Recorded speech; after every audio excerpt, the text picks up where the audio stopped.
Hello everyone, সকলকে জানাই আন্তরিক ও শুভেচ্ছা, ভালোবাসা। Good morning. তোমাদের কার কার এই ঝড়ে ক্ষতি হয়েছে কমেন্টে জানাইও। আমাদের তো খুব বড় ক্ষতি হয়ে গেছে। আমগুলো শুধু পড়িনি, তাই আমের ফটো দিলাম। দেখো আমাদের কত বড় ক্ষতি হয়ে গেছে। সুপারি গাছ পড়ে ভেঙে গেছে। আম আম গাছটা দেখো ঝুলে পড়েছে, কিন্তু আমগুলো পড়েনি, দেখেছো? ঝড় হয়েছে। আর কলা গাছটা, এটা খুব ভালো কলা। এই কলা দিয়ে পুজো করা হয়, কী কলার নাম জানি না, তাই বলতে পারলাম না। দেখো কলা গাছটা কালকে ভেঙে গেছে।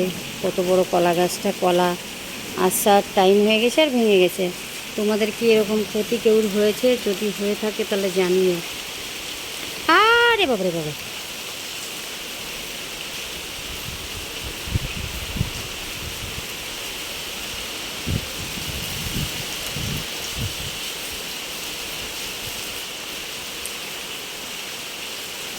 बरसात तो बे आएगा।